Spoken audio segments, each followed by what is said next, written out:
Hello everyone, welcome to Pro Tour Avacyn Restored at Barcelona. It's time to look at the Fantasy Pro Tour, and I'm not going to lie, I'm a little bit scared because I lost the coin toss. That means it's my picks up on the big wall, so you'll get to laugh at what I ended up with. But fortunately, the Pro Tour historian, Mr. Brian David-Marshall, is on hand to give you some better ideas before you submit your final picks before round one. Call it pick, counter pick. Something like that, yes, or good, better. So I've started off with a romantic pick here for my Planeswalker. I have gone with Sorin, Lord of Innistrad. Now here's the thing, I know that Lingering Souls is banned, I know Intangible Virtue is banned, but I love this guy, and I would just love to see him have a weekend in the sun. Would a Vampire Lord want a weekend in the sun? I don't know if he would want one, and I'm not sure he's going to get one. Okay. I don't know if there's a home for that deck right now. If it was a black Planeswalker, I think I would be picking Liliana of the Veil. Yep. Or her a less romantic counterpart, Garrick the Veil Cursed. Yeah, Relentless on one side. Right. And then Veil Cursed. Yeah. Okay, large creature, up we go with, I really think, I feel solid about this. I think this is a pretty safe pick here. I think we're going to see a lot of Ulfio Silverheart. I heard a lot of people talking about this as they were, buzzing before the event. Mm-hmm. I got to tell you, though, I really like Zealous Conscript. The 3/3 haste? Yep. 5 mana, 3/3, haste, steal a creature, smash in. Until you got us for a steal a creature, it didn't sound very good, did it? Right. It's like 3/3, 5 mana. It's a 5 mana 3/3 that comes with a built-in Ray of Command. Okay, medium creature. So I think that Ulfio Silverheart could be the Huntmaster of the Fells this time around. So I've gone with Huntmaster. You think Huntmaster of the Fells is still the Huntmaster of the Fells also? Yeah. What's the new black? Black. Sure. Huntmaster's great. I think the Silverblade Paladin is a real contender. One and white for the double striker? Yeah, for the medium creature. But I can't tell you, the creature I really like goes in the Huntmaster deck, but it also goes in the red-white deck. It also goes in the blue-red deck if there's one. Hellrider. Oh, wow, that's a nice pick. I love Hellrider. Mm-hmm. I think that this card is going to be all over the place. I think it's going to be doing a ton of damage and just really giving people fits if their deck is at all slow to start.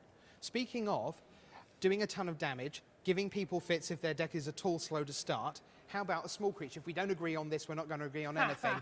Small creature for 3 points, Champion of the Parish. I'm going to just... Champion of the Parish is easily the pick here. It has to be. No Snapcaster, no Delver. No Delver. I think it's just stuff. Champion. Again, the openings that you can have with the Champion of the Parish. We talked about Silverblade Paladin. Mm-hmm. So you open on Champion, you go to gather the Townsfolk, 3/3. You play the Silverblade on turn 3. It's a 4/4 attacking for 8. Beating. Crazy. Next row, and my instant is this guy. Now, a little speculative. Midnight Haunting, You just think Tom Martell can't go without his Lingering Souls? He's got to figure out some way to play 2 spirit tokens? I'm hoping it'll be more than Tom Martell, to be honest, because, fabulous though he is, it will still only get me a maximum of 8 points. So sure. I'm hoping some more people agree on that. What would you be looking at here as a possibility? I got to tell you, I kind of like Human Frailty. I like that. I feel like there's a black deck, and Human Frailty is a really nice... again, deals with that early Champion of the Parish. Tragic Slip, also perfectly acceptable in that scenario. Indeed it is. Let's go to sorcery. I've gone for Bonfire of the Damned. I have no real idea. Go big or go home is your feeling here? Yeah, kind of like, because the Pro Tour historically likes to play control. Right? They don't want... You heard LSV talking about sleeving up his 18 beta planes in misery. Because what am I doing playing, sure. Tempered Steel? They don't want to do that. They want to blow the world up with cards like sure. Bonfire of the Damned. So if they can, then this is a kind of pick that you can get a lot of points from that other people won't necessarily have picked. If I was going to go with a red Wrath, I'd probably go with Blasphemous Act here. The 9 mana Blasphemous Sure, 9 Act. mana. Sometimes against a very aggressive white deck, it costs 3 or 4 mana. Indeed. Much more traditionally costed. But actually, just hearkening back to your instant pick, I like Gather the Townsfolk here. Sorcery. Yeah, it is. It's not just 2 humans anymore. Yeah, okay. It's a sorcery. I think we're going to see a lot of that card. And I expect it to be, I think confidently that card is going to win the sorcery competition. Okay. Yeah. Enchantment, if that's true, I'm going to be quite pleased with my enchantment. Here it is. Curse of Death's Hold. Yeah. You make the humans, I'll make them dead.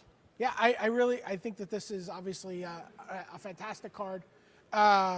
You know, you could also go with Deadweight. I mean, obviously there's a lot of removal competing for the one black. Yeah, -2/-2. Yeah, -2/-2 enchantment. I think that might be a nice one, but I think Curse of Death's Hold seems fantastic. We talked about Outwit in the card portion as a card that could counter this because it targets a player when you cast it. I think it's obviously a card that is on people's minds. Okay. Finally, Artifact, which doesn't seem terribly deep. There didn't seem to be a lot of choices here. I ended up with, what if people are looking for... Do sideboards count? Yeah. Then ignore this and just say Grafdigger's Cage. So I... Just but Grafdigger's Cage. It's Grafdigger's Cage. I'm not going to win the Fantasy Pro Tour. Maybe you can. It's still not too late. Get yourself on Facebook. Join the Fantasy Pro Tour. It was great to have. I think it was 14,000 of you doing it last time around. We're not going to do our tiebreaker? Oh, okay. Let's go. Yeah, okay. Let's do the last two then, if you want. I was just so thrown by not being allowed to talk about... Anyway. Clifftop Retreat for non-basic. Reasonable? Sure. That seems very reasonable. I think Red-White has been the standard bearer for this block constructed format coming into Avacyn Restored. Clifftop Retreat's fine.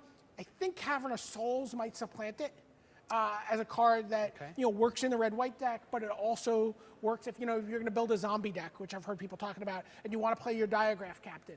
If you're going to play a red-green werewolf deck and you want to play Immerwolf, then suddenly, sure, it's uncounterable. Yep, your Dissipate's useless, whatever.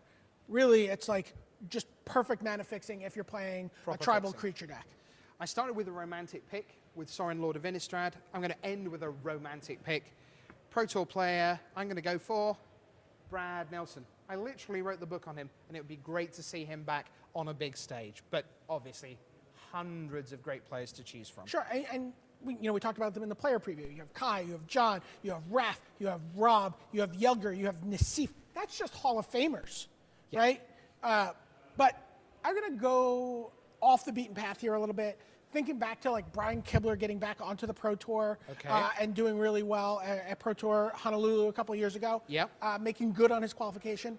How about someone who has won a block constructed Pro Tour before, who has been practicing his draft? What about Osip Lebedovich as an off the beaten path pick? Wow, Pro Tour Venice champion. Yeah, with Astral Slide. Although he did say that he feels block constructed's gotten a lot harder over the years. Really? Than it used to be. But I think he's someone who's put a lot of work in for this event. Someone who I think really feels that kind of same hunger that Brian Kibler felt going into Pro Tour Honolulu. I think maybe feels a little slighted by maybe missing the Hall of Fame. Sure. Same as Brian Kibler did going into Pro Tour Honolulu. Wants to do something about it. Might want to change people's minds about it. Sure. Okay. Well, it's still time for you to change your mind on the Fantasy Pro Tour. Join in. You'll be able to see all the decks in action all weekend long. Of course, 19 rounds of live Magic coming your way. Woohoo! But high five.